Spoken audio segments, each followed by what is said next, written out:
Hello student, class 9 का science का question paper है 24-25 के लिए। तो आपके एनुअल एग्ज़ाम के पॉइंट ऑफ व्यू से इम्पॉर्टेंट है। जिनके एग्ज़ाम नहीं हुए उन्हें अच्छी तरह से करना है। तो चलिए इनके सॉल्यूशंस करेंगे। अभी हम सेक्शन ए को स्टार्ट करते हैं एंड प्लेलिस्ट को भी चेक कर लेना, लिंक डिस्क्रिप्शन में है। इंपॉर्टेंट PYQs है जिसे आपको अच्छी तरीके से करना है। तो चलिए अभी हम इसके सेक्शन ए को स्टार्ट करते हैं। तो देखो, सेक्शन ए में जैसा कि सबको पता है मल्टीपल चॉइस क्वेश्चंस होते हैं, है ना। तो फर्स्ट क्वेश्चन पे आते हैं।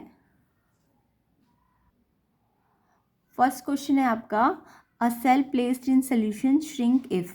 तो ये सेल कोई भी श्रिंक कब करती है? वैसे तो आपको पता होना चाहिए कौन सा टाइप का सोल्यूशन होता है जिसमें सेल श्रिंक कर जाती है, और बाकी दो केसेस होते हैं, एक सेल श्रिंक करती है और एक सेल स्वेलअप करती है। तो ऐसे ही हम डिटेल सोल्यूशन करेंगे ताकि आपको कंसेप्ट भी समझ आ जाए। अगर आपको कोई भी इससे मिलता जुलता क्वेश्चन आए तो आप उसे अटेम्प्ट कर पाए। तो इसमें मैं आपको बता देती हूँ कि कब सेल श्रिंक करती है और कब स्वेल करती है। तो सबसे पहले इसमें हमें पता होना चाहिए कि ऑस्मोसिस आपने पढ़ा होगा। ऑस्मोसिस जिसमें क्या होता है, सॉल्यूट लो कंसंट्रेशन से हाई कंसंट्रेशन पे जाता है। सॉल्यूट मतलब वाटर जो होता है ना, कोई भी सॉल्यूट। तो देखिए, ऑस्मोसिस में क्या होता है कि जो सॉल्यूट होता है, वाटर नहीं, सॉल्यूट जो होता है लो कंसंट्रेशन से हाई कंसंट्रेशन पे जाता है। उस प्रोसेस को हम ऑस्मोसिस कहते हैं। सॉल्यूट तो लो से हाई पे जाता है, बट सॉल्वेंट की बात करें, ये पॉइंट ध्यान रखना, सॉल्वेंट जो होता है ना, लाइक वाटर के मॉलिक्यूल्स जो होते हैं वो हायर से लोअर कंसंट्रेशन पे जाते हैं, ये याद रखना। सॉल्यूट लो से हाई कंसंट्रेशन पे, बट जो वाटर होते हैं वो हायर से लोअर कंसंट्रेशन पे जाता है, ये याद रखोगे आप, है ना। अब देखो, दो टाइप के ऑस्मोसिस होते हैं, एक एक्सो ऑस्मोसिस होता है और एक एंडो ऑस्मोसिस होता है। ऑस्मोसिस तो इसको बहुत ध्यान से समझना है आपको। ये कई बार कन्फ्यूज़न में आप गलत कर सकते हो। तो ऑस्मोसिस समझ आ गया, सॉल्यूट लो कंसंट्रेशन से हाई कंसंट्रेशन पे, बट सॉल्वेंट की बात करें यानी कि वाटर, वो हायर से लोअर पे जाता है, हमेशा हायर कंसंट्रेशन से लोअर कंसंट्रेशन पे। तो एक्सो ऑस्मोसिस में क्या होता है कि जो शेल होती है ना, एक्सो ऑस्मोसिस में, क्योंकि वाटर एग्जिट होता है, लॉस होता है। एक्सो का मतलब बाहर जाता है, सेल से बाहर जाता है। सेल से बाहर जाता है तो वाटर का लॉस होगा। एक्सो ऑस्मोसिस में वाटर का लॉस होगा, जिसके कारण ना शेल श्रिंक कर जाती है। और ये किस टाइप के सोल्यूशन में होगा? हाइपरटोनिक में होगा एक्सो ऑस्मोसिस। यानी शेल श्रिंक कब करती है? जब हाइपरटोनिक सोल्यूशन होता है। और एंडोस्मोसिस में क्या होता है? वाटर ना एंटर करता है, यानी कि वाटर लॉस नहीं होता, वाटर का गेन होता है। यानी कि जब बाहर पानी ज़्यादा होगा और अंदर शेल कम होगा, तभी तो हाई से लोअर पे जाएगा ना, तो वाटर गेन कर लेगी सेल, तो सेल क्या हो जाएगी? स्वेल हो जाएगी। और ये किस में होता है? ये हाइपोटोनिक सोल्यूशन में होता है। तो ये पॉइंट आपको अच्छी तरीके से आने चाहिए, नहीं तो कंफ्यूज हो जाओगे, ठीक है। तो एक्सो का मतलब वाटर का लॉस होना, जिसमें शेल श्रिंक हो जाती है। वाटर लॉस का मतलब, वाटर लॉस कब हुआ होगा? जब शेल में से वाटर कहाँ गया होगा? सराउंडिंग में गया होगा, है ना। तभी तो सेल क्या हो गई? श्रिंक हो गई ना। वाटर सेल से कहाँ गया होगा? सराउंडिंग में। यानी कि अगर वाटर सेल से सराउंडिंग में जा रहा है तो वाटर सेल में क्या हो रहा होगा? वाटर के मॉलिक्यूल कैसे होंगे? ज़्यादा होंगे ना, क्योंकि वाटर कहाँ से कहाँ पे जाता है? हायर से लोअर पे तो जाता है। तो यहाँ पे वाटर लॉस हो रहा है, यानी कि वाटर लॉस हो रहा है कहाँ से? सेल से हो रहा है, जिसके कारण शेल श्रिंक हो रही है। यानी कि शेल के अंदर पानी ज़्यादा था और वो बाहर सराउंडिंग में गया, ठीक है। क्यों? क्योंकि वाटर मॉलिक्यूल हायर से लोअर पे जाते हैं। तो यानी कि अगर हम बात करें एक्सोस्मोसिस की, यानी शेल श्रिंक होने की, तब क्या हो रहा है कि वाटर मॉलिक्यूल जो है इनसाइड सेल ज़्यादा रहे होंगे सराउंडिंग से, तभी तो वाटर का क्या हुआ? सेल से सराउंडिंग में गया होगा पानी, क्योंकि पानी हमेशा हायर से कहाँ जाता है? लोअर में। तो हायर कहाँ होगा? सेल में रहा होगा, है ना। और सराउंडिंग में क्या रहा होगा? कम रहा होगा, तभी तो शेल क्या करेगी? श्रिंक। तो पक्का कंफ्यूज मत होना इसमें, और मुझे कमेंट करके बताना आपको अच्छी तरह से समझ आ गया कि शेल श्रिंक कब होती है? जब वाटर का लॉस कहाँ से होगा? सेल से। क्यों होगा वाटर का सेल से लॉस? क्योंकि वाटर का जो कंसंट्रेशन है सेल में ज़्यादा होगा, किससे? सराउंडिंग के कंपैरिजन में। तभी तो वाटर हायर से कहाँ गया होगा? लोअर में। तो सेल से पानी कहाँ चला गया? सराउंडिंग में, जिसके कारण सेल श्रिंक हो जाएगी। और ये किससे होगा? हाइपरटोनिक सोल्यूशन में। और इसका उल्टा कहे तो वाटर गेन का मतलब, जब शेल में पानी कम होगा और सराउंडिंग में ज़्यादा होगा, तो सराउंडिंग से पानी कहाँ जाएगा? क्योंकि सराउंडिंग में ज़्यादा, तो पानी हमेशा हायर से लोअर पे जाता है, तो पानी बाहर से सराउंडिंग से शेल पे जाएगा, तो तब सेल स्वेल हो जाएगी। और ये कैसे सोल्यूशन में होगा? हाइपोटोनिक में। और अगर दोनों का कंसंट्रेशन सेम है, अंदर भी वाटर कंसंट्रेशन सेम है सेल में और बाहर भी, तो कोई मूवमेंट नहीं होता, ठीक है, कोई चेंज नहीं होगा। और ऐसे सोल्यूशन को हम आइसोटोनिक सोल्यूशन कहेंगे। तो एक तीसरा सोल्यूशन भी होता है आइसोटोनिक, जब कंसंट्रेशन चाहे सॉल्यूट का कहे चाहे सॉल्वेंट का कहे सेम होता है, इनसाइड भी और आउटसाइड भी, सराउंडिंग में भी, तो आइसोटोनिक सोल्यूशन होंगे। क्लियर हो गया सबको? कमेंट करके मुझे बताना कि किस किस को ऑस्मोसिस प्रोसेस समझ आ गया। ध्यान रखना, अगर सॉल्यूट के अकॉर्डिंग आप डेफिनेशन लिखते हो ऑस्मोसिस की, तो सॉल्यूट तो लो से हाई पे चलता है, बट सॉल्वेंट की बात करते हैं तो वो हायर से कहाँ चलता है? लोअर पे। तो सेल कब श्रिंक होगी? जब शेल में ज़्यादा पानी रहा होगा, है ना, तभी तो सेल का पानी कहाँ गया होगा? सराउंडिंग में गया होगा। तो सेल में पानी ज़्यादा होगा, ठीक है, और सराउंडिंग में कम होगा। क्लियर? तो ये मैंने बहुत डिटेल में समझा दी ताकि आप आगे से इसमें कंफ्यूज ना हो। तो यहाँ पे यही पूछा गया है कि सॉल्यूशन में शेल क्यों श्रिंक हुई होगी? क्यों श्रिंक हुई होगी? जो कंसंट्रेशन है पानी के मॉलिक्यूल का सेल में ज़्यादा रहा होगा सराउंडिंग से, सेल में ज़्यादा होगा सराउंडिंग में। तो सेल में अगर ज़्यादा है तो सेल में ज़्यादा यानी पानी ज़्यादा से कहाँ जाता है? कम में तो जाता है, तो सराउंडिंग में कम है, और सेल में ज़्यादा है इसलिए पानी का लॉस हो रहा है, और पानी का लॉस हो रहा है शेल में से, तो श्रिंक हो जाएगी। तो यहाँ पे याद रखना, ये पॉइंट याद रखना, शेल श्रिंक में क्या होगा? इनसाइड वाटर जो है ज़्यादा होगा आउटसाइड से। क्लियर? तो आप यहाँ से याद कर लो कि जब पानी ज़्यादा सेल में ज़्यादा होता है तो सेल श्रिंक करती है, और जब पानी सेल में कम होता है तो सेल स्वेल करती है। क्लियर? तो यहाँ पे इतना ये सारा समझा दिया, बट शॉर्ट ट्रिक क्या है कि अगर सेल में ज़्यादा पानी है तो श्रिंक करेगी, और सेल में अगर कम पानी है तो सेल स्वेल कर जाएगी। क्लियर? तो इसका आंसर थर्ड ऑप्शन है। तो इसमें बच्चे कंफ्यूज ज़्यादा हो सकते हैं, इसलिए मैंने बहुत डिटेल में समझा दिया। कमेंट करके बताना आपको ये समझ आया कि नहीं आया।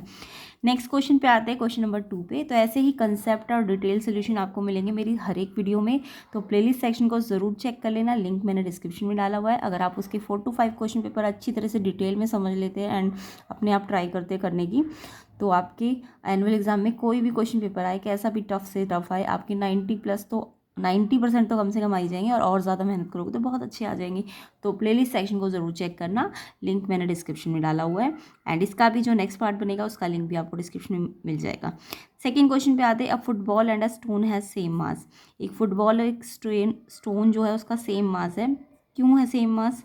तो मैंने बताया था मास अगर सेम है तो इनर्शिया क्या होता है? सेम होता है ना, ये आपको पहले भी बता रखा है, तो पुरानी वीडियोज़ को ज़रूर चेक कर लेना। तो जो इनर्शिया होता है ना, इनर्शिया मैंने आपको समझा रखा है, इनर्शिया डिपेंड करता है मास पे। तो अगर किसी चीज़ का मास सेम है ना, तो उसका इनर्शिया भी क्या होता है? सेम होता है। इनर्शिया किसकी प्रॉपर्टी है? मास की प्रॉपर्टी है, ये याद रखना। तो इनर्शिया मास पे डिपेंड करता है। तो अगर मास दोनों का सेम है, भले ही एक हल्का हो एक भारी ज़्यादा हो, बट मास तो सेम है ना, तो उनका इनर्शिया सेम होगा। अब क्या मोमेंटम सेम हो सकता है? देखो मोमेंटम तो आपको पता है ना, मोमेंटम क्या होता है? Momentum PmV। मोमेंटम सिर्फ मास पे डिपेंड नहीं करता, वेलोसिटी पे भी डिपेंड करता है। अब अगर मास सेम है बट वेलोसिटी तो सेम नहीं बोली ना, तो अगर क्वेश्चन में वेलोसिटी के बारे में कुछ मेंशन होता तो हम बोल सकते थे कि अगर क्वेश्चन में मेंशन करते कि वेलोसिटी भी सेम है तो मोमेंटम भी सेम हो जाता, बट यहाँ पे वेलोसिटी के बारे में कोई बात ही नहीं हुई है, यानी कि हम मान के चल रहे हैं वेलोसिटी सेम नहीं है। तो अगर मास सेम है बट वेलोसिटी सेम नहीं है तो मोमेंटम भी सेम नहीं होगा, है ना। तो मोमेंटम तो नहीं सेम होगा क्योंकि वेलोसिटी की कोई बात ही नहीं हो रही है। तो सेम मास है यानी सेम इनर्शिया होगा। तो ए ऑप्शन इसका करेक्ट है, ठीक है। क्योंकि वेलोसिटी की कोई बात नहीं हो रही तो हम ये नहीं कह सकते कि मोमेंटम सेम है कि डिफरेंट है। तो यहाँ पे हमें ये पक्का पता है कि इनर्शिया तो क्या रहेगा, इनका सेम रहेगा। इसलिए क्वेश्चन सेकंड का आंसर ए है। अगर मास सेम है तो दोनों के क्या चीज़ सेम होंगे? उन दोनों के इनर्शिया सेम होंगे। ए ऑप्शन इसका करेक्ट है। आई होप आपको ये समझ आ गया होगा। नेक्स्ट क्वेश्चन देखते हैं। तो which cropping pattern involve growing of 2 or more crop simultaneously on the same land?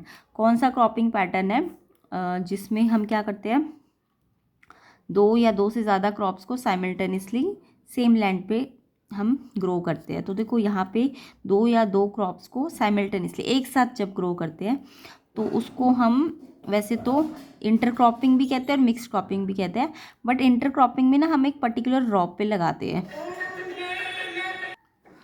तो इंटरक्रॉपिंग कब होता है? जब ये बोलते हैं एक पर्टिकुलर रॉ पे लगा रहे हैं ना, तो इंटरक्रॉपिंग होता है। बट ऐसा कुछ नहीं कहा, सिर्फ ये कहा है 2 और मोर क्रॉप साइमल्टेनियसली अगर सेम लैंड पे अगर ग्रो कर रहे हैं तो उसको हम मिक्स क्रॉपिंग कहेंगे। डी ऑप्शन इसका सही है। तो इसका आंसर क्या होगा थर्ड का आपका? D option, mix cropping. ठीक है, तो अगर ये बोलते कि पर्टिकुलर किसी रॉ पे या कॉलम पे लगाइए तब तो आपका इंटरक्रॉपिंग होता है। तो सारी डेफिनेशंस आपको आनी चाहिए इन सब की। क्रॉप रोटेशन क्या होता है, इंटरक्रॉपिंग, मिक्स क्रॉपिंग, इसको याद करना अच्छी तरीके से। इससे प्रीवियस वाली वीडियोस में भी मैंने ये समझा रखा है। चलिए नेक्स्ट क्वेश्चन देखते हैं, fourth. The constituent charge particle present in sodium chloride are.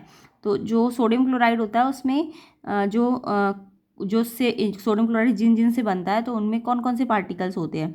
Particle का नेचर पूछा है कि कौन प्लस होगा और कौन माइनस होगा। यही बोला ना, सोडियम आयन नेगेटिव होगा, क्लोराइड पॉजिटिव होगा, या फिर सोडियम पॉजिटिव होगा, क्लोराइड भी पॉजिटिव होगा। तो इसके लिए आपको पता होना चाहिए सोडियम क्लोराइड की ना वैलेंसीज क्या क्या होती है और कौन मेटल होता है और कौन नॉन मेटल होता है।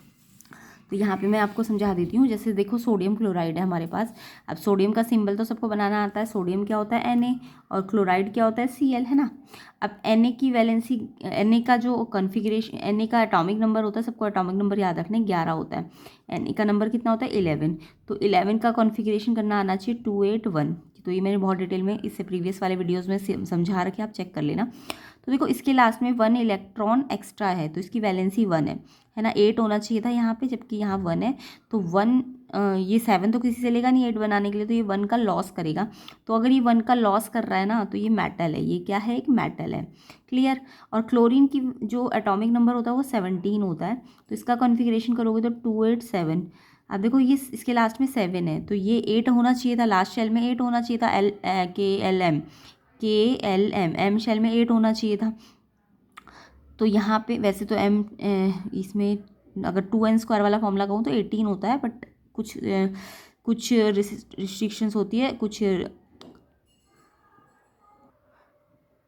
कुछ एक्सेप्शंस होते हैं, इसलिए यहाँ पे हम 8 ही लेते हैं। ठीक है, एम शेल पे भी। तो यहाँ पे वैसे 8 होना चाहिए था, तो यहाँ पे तो 7 है, तो यहाँ पे 7 लॉस नहीं करेगा। 7 लॉस करना तो मुश्किल हो जाएगा। ये 8 बनाने के लिए एक गेन करेगा। तो जो लॉस कर रहा है ये तो एक का लॉस कर रहा है ना, तो ये मेटल है। और गेन करता है उसे क्या कहते हैं? हम नॉन मेटल कहते हैं। क्या कहते हैं हम? Non metal. ये याद रहेगा आपको। क्लियर। तो Na तो एक मेटल है और Cl क्या है? एक नॉन मेटल है। जो मेटल होती है ना वो पॉजिटिव आयन होती है, याद रखना। मेटल कैसा? क्योंकि वो लॉस कर रही है तो पॉजिटिव आयन बनाती है। कैसा आयन बनाती है? कैटायन। और जो नॉन मेटल होती है क्योंकि वो गेन कर रही है, गेन करने का मतलब वो नेगेटिव आयन बना रही है। नेगेटिव आयन को हम एनायन कहते हैं। ये आपको मैंने पहले भी समझा रखा है। नेगेटिव आयन नेगेटिवली चार्ज यानी एनायन, और पॉजिटिवली चार्ज है तो वो कैटायन होता है। क्लियर। तो यहाँ तक आपको समझ आ गया। Na11 इसको आपको कॉन्फ़िगरेशन किया तो 1 इसको लॉस करना है, तो ये मेटल है जो कि पॉजिटिव आयन बनाएगी, कैटायन। और जो Cl है उसको एक लॉस नहीं करना, 7 लॉस थोड़ा ना करेगी, एक गेन करेगी, तो इसलिए एक नॉन मेटल है, ये नेगेटिव आयन है, एनायन कहते हैं इसको। तो यानी कि Na ने एक लॉस किया, Cl ने एक गेन किया। लॉस किया तो ये +1 है, और इसने लॉस किया ना एक, तो ये Na प्लस बन जाएगा। और ये Cl ने गेन किया है तो ये एक गेन किया तो इसमें एक नेगेटिव चार्ज आ जाएगा। तो यानी ये पॉजिटिव होगा Na, और Cl कैसा होगा? नेगेटिव होगा। तो आई होप आपको ये समझ आ गया होगा। तो जब भी एक मेटल और एक नॉन मेटल दिखे आपको, मेटल वाला हिस्सा पॉजिटिव होता है, नॉन मेटल वाला हिस्सा नेगेटिव होता है। तो यहाँ पे इन्होंने बोला है सोडियम नेगेटिव है, बिल्कुल गलत है। सोडियम पॉजिटिव है, यस, बट क्लोराइड जो है पॉजिटिव नहीं है, वो नेगेटिव है। सोडियम नेगेटिव है, गलत है। पॉजिटिव सोडियम आयन है और नेगेटिव क्लोराइड आयन, ये ठीक है। ये सोडियम पॉजिटिव है और क्लोराइड नेगेटिव है। डी ऑप्शन आपका करेक्ट है, तो ऑप्शन डी इसका आंसर है। ठीक है, Na+ है और Cl- है। ये मैंने आपको समझा भी दिया कैसे आएगा। तो यानी कि डी ऑप्शन आपका करेक्ट है।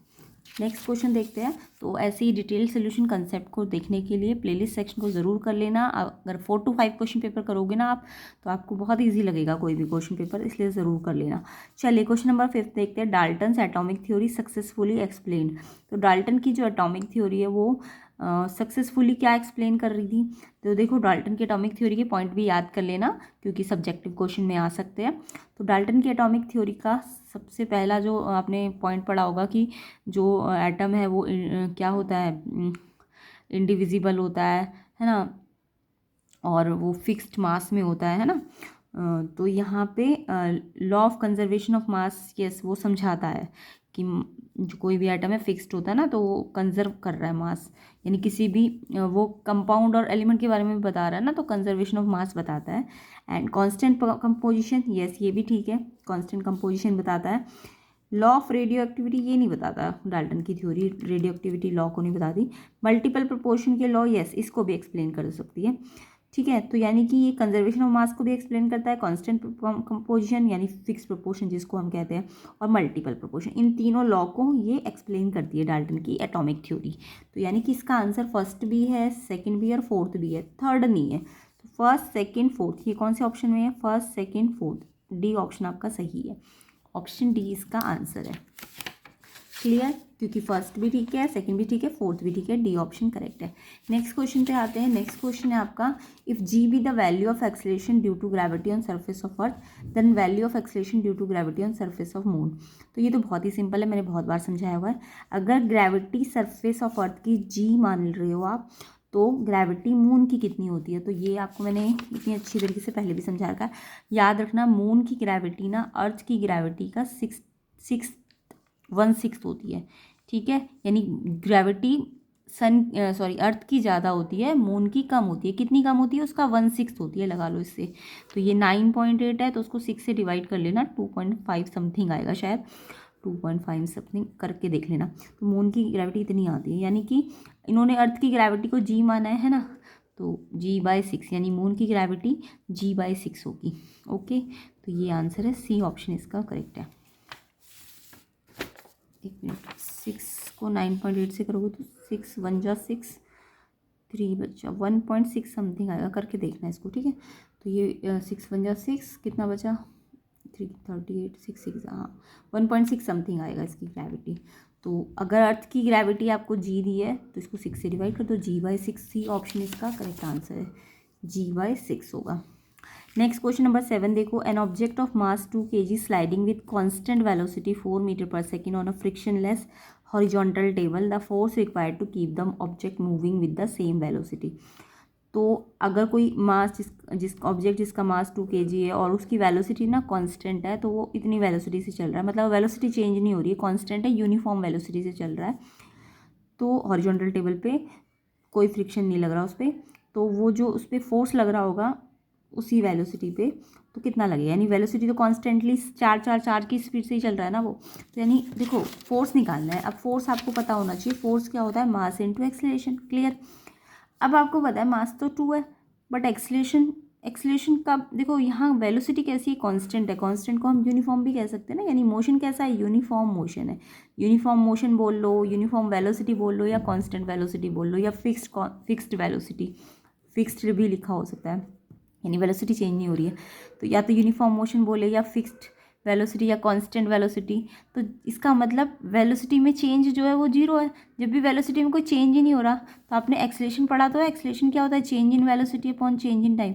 जब वेलोसिटी कांस्टेंट है, तो जो उसमें चेंज हो रहा है v में, वो तो जीरो ही रहेगा ना, क्योंकि पहले भी 4 से चल रहा था, बाद में भी 4 से ही चल रहा है, तो 4 - 4 तो कितना हो जाएगा, जो डेल्टा v है वो जीरो हो जाएगा ना। एक्सेलरेशन क्या है, डेल्टा v/डेल्टा t। तो जब भी आपको कांस्टेंट वेलोसिटी बोले ना, तो एक्सेलरेशन हमेशा याद रखा करो जीरो होता है, ठीक है। अब यहाँ पे कांस्टेंट वेलोसिटी बोल दिया तो एक्सेलरेशन तो जीरो है। अब फोर्स निकालो मास इनटू एक्सेलरेशन, तो एक्सेलरेशन तो जीरो है, तो फोर्स भी कितना आ जाएगा, जीरो। तो जहाँ भी आपको कांस्टेंट वेलोसिटी में फोर्स निकालना हो ना, तो एक्सेलरेशन जीरो है, तो फोर्स भी कितना आएगा, जीरो ही आएगा, ये याद रखना। कहीं आप फोर्स मतलब फोर्स को निकालने लग जाओ, ठीक है। एक्सेलरेशन क्या होता है, कांस्टेंट वेलोसिटी पे जीरो होता है। क्लियर, तो फोर्स भी कितना आ जाएगा, जीरो, बी ऑप्शन इसका आंसर है, ऑप्शन बी इसका आंसर है। तो कंफ्यूज करने के लिए आपको बोल दिया कि इतनी वेलोसिटी से चल रहा है, कांस्टेंट बोल दिया ना, या यूनिफॉर्म, तो आपको ये समझ जाना है एक्सेलरेशन जीरो है, जिसका मतलब फोर्स भी 0 न्यूटन है।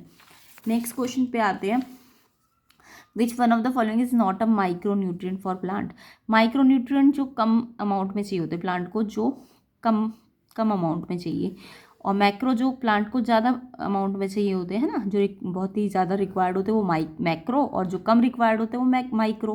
तो इन्होंने पूछा कौन सा माइक्रो नहीं है, तो मैक्रो तो आपने पढ़े होंगे, NPK सबसे ज़्यादा, तो NPK नाइट्रोजन फॉस्फोरस है ना, NPK पोटेशियम, ओके।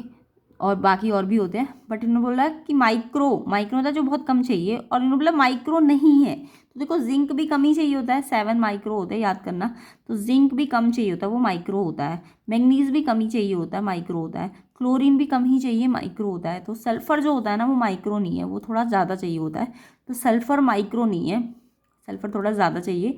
तो यहाँ पे सल्फर जो है वो माइक्रो नहीं है, नॉट बोला है, माइक्रो नहीं होना चाहिए। तो सल्फर आपका माइक्रो नहीं है, बाकी सारे माइक्रो न्यूट्रिएंट्स होते हैं, ठीक है। और मैक्रो तो आप ना ऐसे याद कर लो ना, मैक्रो के लिए तो सबसे ज़्यादा एन फिर पी के, ये मैक्रो होते हैं, एन पी के, ठीक है। बाकी सल्फर भी थोड़ा बहुत चाहिए होता है, माइक्रो नहीं कह सकते आप इसे। बी ऑप्शन इसका आंसर है। नेक्स्ट क्वेश्चन पे आते हैं, 9th। मैग्नीशियम एंड सल्फर जो होते हैं वो मैग्नीशियम सल्फाइड बनाता है, मैग्नीशियम और सल्फर। और मासेस मैग्नीशियम सल्फर का रेशो, यानी मासेस का रेशो पूछा है, मैग्नीशियम और सल्फर के मासेस का रेशो। तो मास रेशो मैंने लास्ट टाइम वाली वीडियो में भी आपको सिखाया था कि मास रेशो कैसे निकालते हैं। पहले तो MgS का ना आप फॉर्मूला बना लो। देखो मैग्नीशियम, देखो आपने वैलेंसी इसका कॉन्फ़िगरेशन आना चाहिए। मैग्नीशियम का नंबर कितना होता है, 12 होता है ना। तो 12 का मतलब 282, इसका कॉन्फ़िगरेशन करना आना चाहिए आपको, 282। क्लियर, 12 है तो 2 पहले, फिर 8, फिर 2। और जो सल्फर होता है उसका नंबर होता है 16, ठीक है। तो सल्फर का कॉन्फ़िगरेशन कैसे होगा, 2 8 और यहाँ पे कितना आएगा 6। अभी थोड़ी देर पहले मैंने आपको बताया था, अगर इसके पास 2 लास्ट में है तो ये यहाँ लास्ट में 8 होने चाहिए थे, बट 2 है तो 2 क्या कर देगा, ये लॉस कर देगा। कितने लॉस करेगा, 2 इलेक्ट्रॉन, ताकि इसका ये ऑक्टेट कंप्लीट हो जाए 2 लॉस करके। और ये इसके लास्ट में 6 है ना, तो ये 6 थोड़ी ना लॉस करेगा, तो ये 2 क्या करेगा, गेन करेगा, ताकि 8 बन जाए। तो जिसके लास्ट में 6 है तो वो तो 8 बनाने के लिए 2 का गेन करेगा, और ये 2 एक्स्ट्रा है, ये 2 का क्या कर देगा, लॉस कर देगा। तो ये 2 का लॉस करा और इसने 2 का गेन करा, तो इसका फॉर्मूला बनाओ। 2 से ये 2 कट गया ना, और फिर क्रॉस मल्टीप्लाई कर दो। Mg तो 1, ऐसे फॉर्मूला बनाते हैं, Mg को 1 से कर दो और सल्फर को भी 1 से, तो MgS फॉर्मूला होता है इसका, ठीक है। यानी मैग्नीशियम भी एक है और सल्फर भी एक है। तो मास रेशो आप तभी बना सकते हो जब आप इसका पहले फॉर्मूला बनाओगे। मास रेशो कब बनता है, जब आप इसका फॉर्मूला बनाओगे। तो फॉर्मूला बनाना समझ आ गया ना। Mg का कॉन्फ़िगरेशन करने पे 2 एक्स्ट्रा थे तो इसने 2 का लॉस किया, यानी 2 लॉस किया, यानी 2 पॉजिटिव है ना। जो सल्फर है, सॉरी, सल्फर ने क्या किया, 2 का गेन किया, तो ये 2 गेन है तो माइनस चार्ज लेगा, है ना। ये प्लस का चार्ज है, +2, और ये सल्फर पे 2 माइनस चार्ज होता है। तो अब ये 2 2 कट सकता है तो 1 1 आ गया, अगर कट सकता है तो कैंसिल कर दो। अब ये क्रॉस करके फॉर्मूला बना दो। Mg पे देखो 1 है, 1 लिखने की जरूरत नहीं होती, सल्फर पे भी 1 है, तो ये MgS इसका फॉर्मूला है। अब फॉर्मूले की हेल्प से आप मास रेशो बना लो। तो देखो Mg एक है तो एक Mg का मास कितना होता है, 24। मास रेशो बनाना है तो एक Mg का मास 24, और सल्फर, एक सल्फर का मास, यहाँ भी एक ही सल्फर है तो एक सल्फर का मास 32। मान लो यहाँ 2 सल्फर होते हैं, अगर फॉर्मूले में 2 सल्फर होते तो यहाँ 2 से मल्टीप्लाई भी करते आप। क्लियर, जैसे H2O का मैं आपको बताती हूँ, मैंने मास रेशो पहले भी सिखाया हुआ है आपको। एक H का मास कितना होता है, 1, बट यहाँ पे कितने H है, 2 H है, तो 2 H का कितना हो जाएगा, 2 से मल्टीप्लाई करो।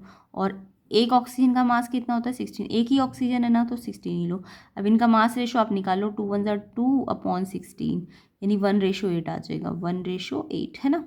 वैसे ही अब यहाँ फॉर्मूले में क्योंकि एक Mg है तो उसका 24, एक सल्फर है तो उसका 32, इनका मास रेशो निकालना है, Mg पहले और सल्फर नीचे, क्योंकि पहले Mg बोला फिर सल्फर बोला है।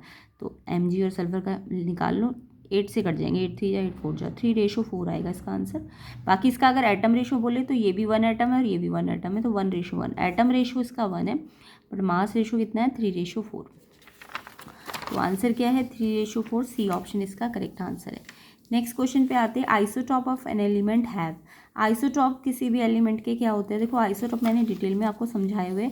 आइसोटॉप हम उन एलिमेंट्स को कहते हैं जिनके एटॉमिक नंबर सेम होते हैं। एटॉमिक नंबर यानी प्रोटॉन्स। एटॉमिक नंबर क्या होते हैं, नंबर ऑफ प्रोटॉन्स, है ना। एटॉमिक नंबर की डेफिनेशन आपको समझाई गई थी, number of proton present in nucleus is called atomic number. तो जो एटॉमिक नंबर है वही प्रोटॉन है, तो यानी एटॉमिक नंबर सेम है तो प्रोटॉन भी सेम है, बट मास जो है इनका डिफरेंट होता है। जैसे हम एग्जांपल ले कार्बन का एटॉमिक नंबर 6 है, नीचे जो दिखता है ना वो एटॉमिक नंबर होता है, ऊपर जो दिखता है वो मास नंबर होता है। तो एटॉमिक नंबर इनका सेम है 6, बट मास इसका 12 है और इसका 14 है। वैसे सबसे ज़्यादा ये मिलता है हमें नेचर में, ये बहुत कम मिलता है।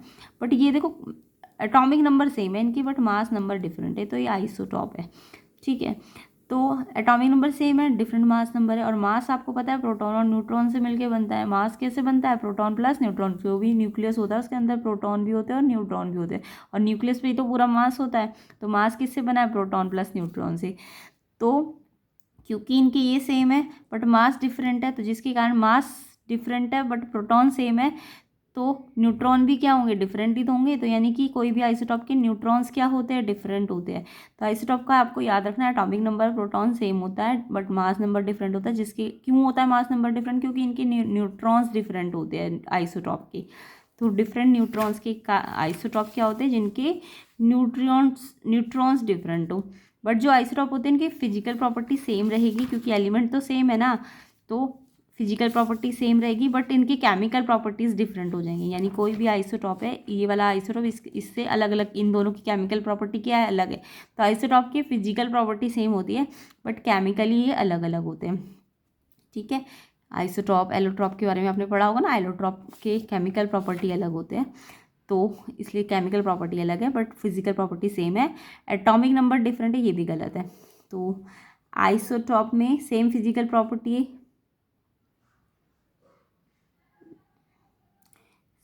आइसोटॉप ऑफ एन एलिमेंट नहीं, अच्छा आइसोटॉप है तो इस फिजिकल प्रॉपर्टी भी अलग ही होगी बट केमिकली सेम होंगे, केमिकली सेम होंगे, फिजिकल प्रॉपर्टी डिफरेंट होगी। यानी ये गलत लिखा है इन्होंने, आइसोटॉप की सेम फिजिकल प्रॉपर्टी नहीं होती है, ये गलत है। डिफरेंट केमिकल प्रॉपर्टी नहीं होती, सेम होती है।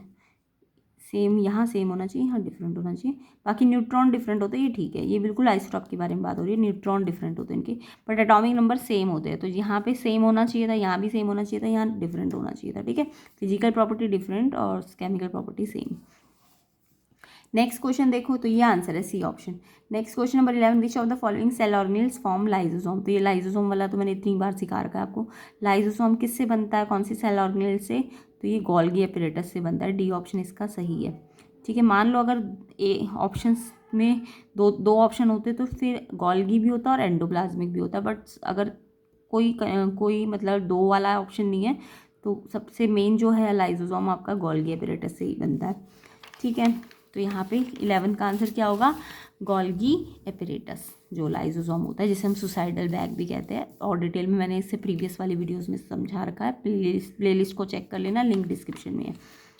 अगला क्वेश्चन देखो, a passenger in a moving train toss a coin which fall behind him, it means the motion of train is. तो कोई पैसेंजर है जो चलती हुई ट्रेन पे क्या करता है? कॉइन टॉस करता है, उसका कॉइन जो होता है ना वो पीछे गिरता है। यानी कि पीछे गिर रहा है तो यानी कि उसकी वेलोसिटी चेंज हो रही होगी, तभी तो वो कॉइन पीछे गिरा। तो अगर वेलोसिटी में चेंज है, यानी वेलोसिटी अगर चेंज हो रही है तो यानी एक्सीलरेशन होगा ना। अभी थोड़ी देर पहले मैंने बताया, अगर कांस्टेंट वेलोसिटी है तो एक्सीलरेशन 0 होता है, बट क्योंकि जो सिक्का है वो पीछे गिर रहा है यानी कि वेलोसिटी चेंज हो रही है ना। सिक्का अगर पीछे गिरा तो यानी वेलोसिटी क्या हुई है? वेलोसिटी चेंज हुई है। अगर वेलोसिटी चेंज हुई है यानी कि वेलोसिटी अब यूनिफॉर्म तो नहीं है, वेलोसिटी चेंज है। अगर वेलोसिटी चेंज है तो एक्सीलरेशन नॉट इक्वल टू 0, यानी एक्सीलरेटेड मोशन है। तो अगर कोई भी चलती हुई ट्रेन में सिक्का पीछे गिरे तो यानी ट्रेन कैसी है? एक्सीलरेटेड है, क्योंकि उसका वेलोसिटी चेंज हो रहा होगा, तभी सिक्का कहाँ गिरा? पीछे गिरा, है ना। तो एक्सीलरेटेड मोशन है, ए ऑप्शन इसका आंसर है। क्वेश्चन 12 का आंसर ए ऑप्शन, ही मैंने पहले भी बताया था आपको।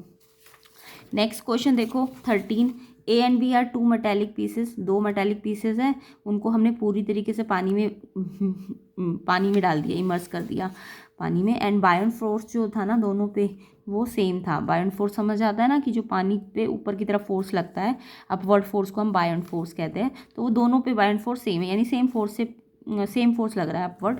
तो उसका मतलब क्या है कि उनके मासेस सेम है, या उनके वेट सेम है, या उनकी डेंसिटी सेम है, या फिर उनके वॉल्यूम इक्वल है। तो देखो अगर अपवर्ड फोर्स सेम लग रहा है ना, तो इसका मतलब जितना वेट डिस्प्लेस कर रहे होंगे दोनों, तो यानी कि दोनों वेट अगर डिस्प्लेस कर रहे होंगे, तो आपने आर्किमिडीज प्रिंसिपल भी पढ़ा होगा। तो इस तरह से क्यों अपवर्ड फोर्स सेम लग रहा है? क्योंकि उनके वॉल्यूम क्या रहे होंगे? वो इक्वल रहे होंगे। तो वॉल्यूम मेटल के इक्वल रहे होंगे। डी ऑप्शन इसका करेक्ट आंसर है। अगला क्वेश्चन देखो, the coloured organelles which are found in plants only. जो प्लांट्स में ही मिलता है, तो प्लांट्स में क्लोरोफिल, वैक्यूल्स, WBC, प्लास्टिड। तो ये वैक्यूल और WBC तो एनिमल्स में भी होते हैं ना, मतलब सिर्फ प्लांट्स में प्लास्टिड्स होते हैं, और प्लास्टिड से ही प्लांट में क्या आता है, कलर आता है ना। प्लास्टिड के अंदर क्लोरोप्लास्ट होते हैं और फिर वो क्लोरोफिल बनाते हैं। तो क्लोरोफिल नहीं है इसका आंसर, प्लास्टिड्स होना चाहिए। तो क्लोरोफिल तो कोई ऑर्गेन नहीं है ना, वो तो क्लोरोप्लास्ट से निकलता है। तो प्लास्टिड इसका आंसर है। कौन सा क्वेश्चन है ये?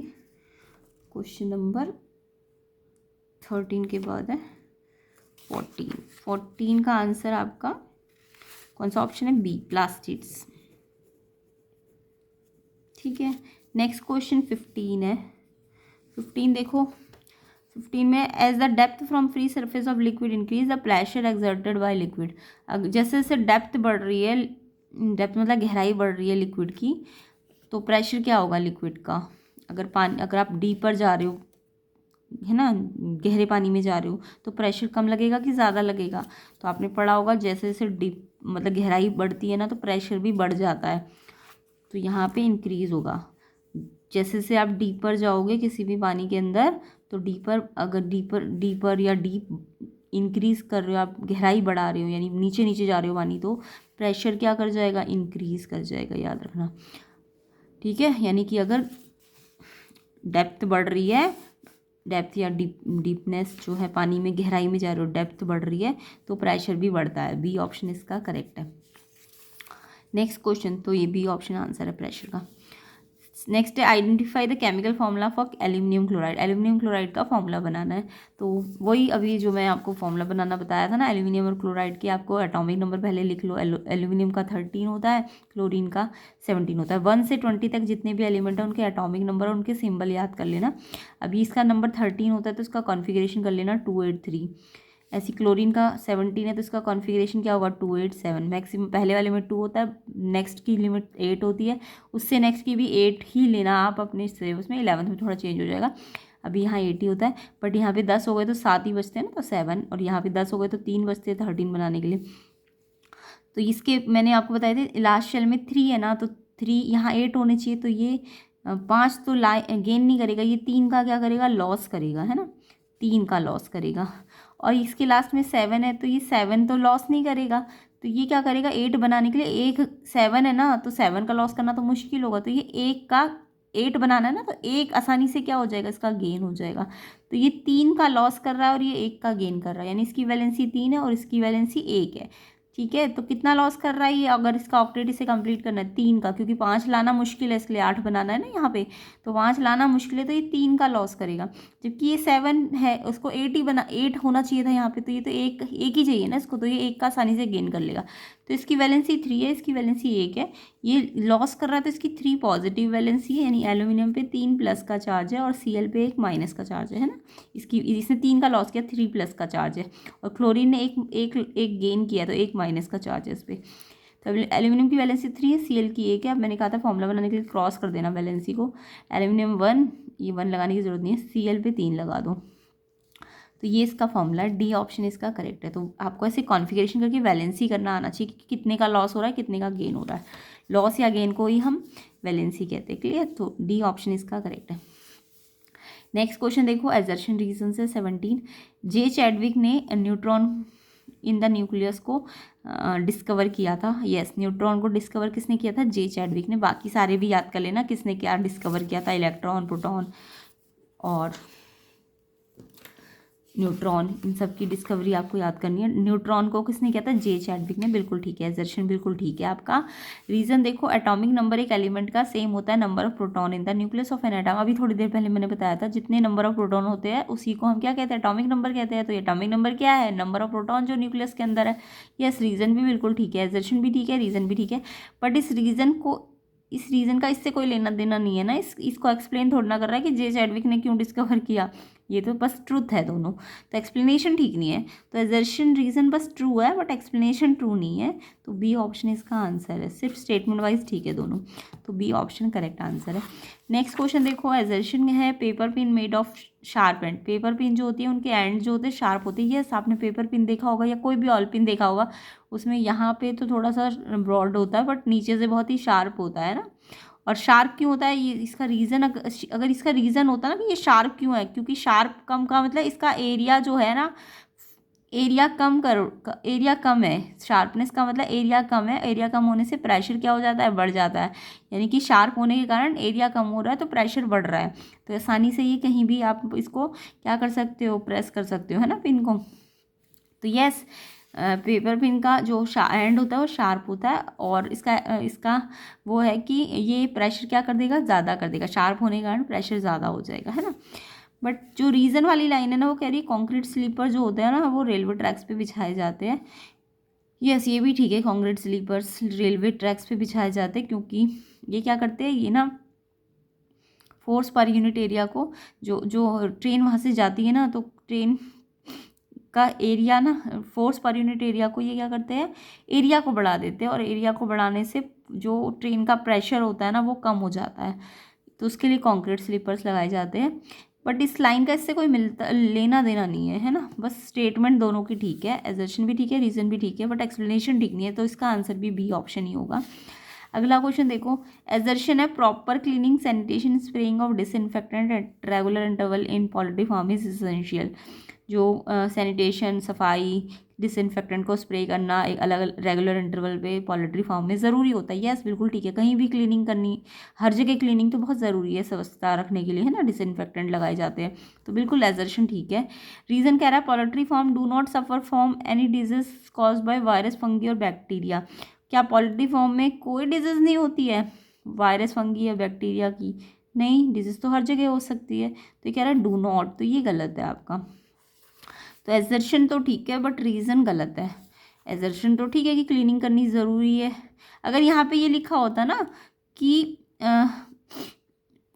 अगर रीज़न में ये लिखा होता कि पोल्ट्री फार्म में डिजीज़ को रोकने के लिए, डिजीज़ को रोका जाता है वायरस, फंगाई या बैक्टीरिया से, तो रीज़न इसको एक्सप्लेन कर रहा होता, बट इन्होंने बोल दिया कि होता ही नहीं कुछ भी डिजीज़, तो ये गलत है आपका।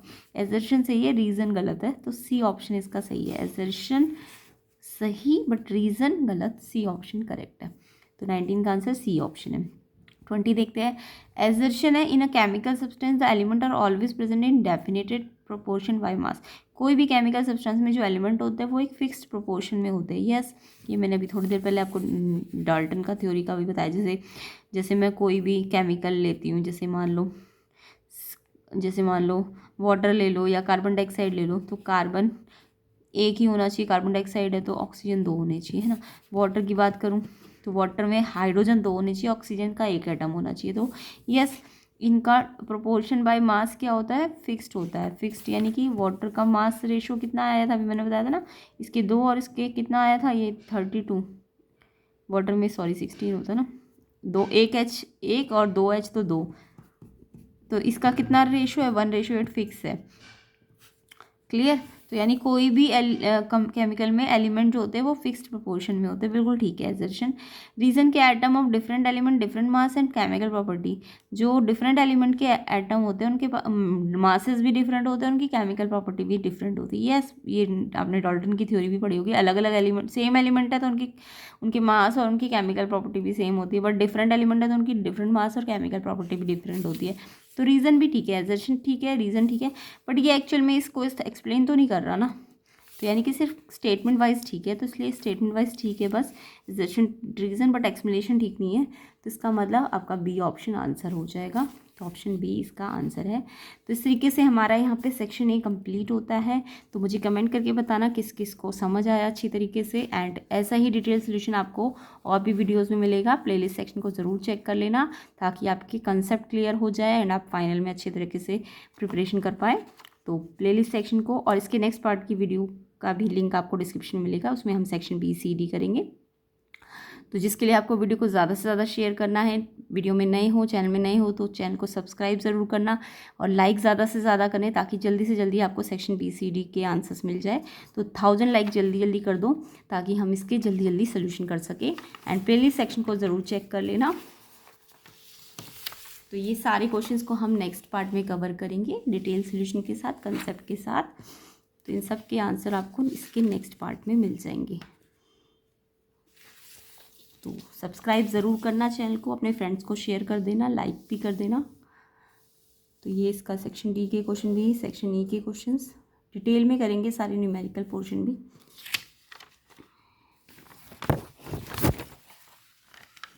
ये केस बेस्ड क्वेश्चंस होंगे। तो प्रैक्टिस करते रहिए एंड प्लेलिस्ट सेक्शन को ज़रूर चेक कर लेना। एंड चेक करने का मतलब प्रैक्टिस करनी होती है, अपने नोटबुक और रजिस्टर वगैरह के साथ अपने आप इन क्वेश्चंस को ट्राई किया कीजिए एंड अच्छी तरह से प्रैक्टिस कीजिए। एग्ज़ाम नहीं अब आने ही वाले हैं आपके, तो इसलिए अच्छी तरीके से प्रैक्टिस कीजिए।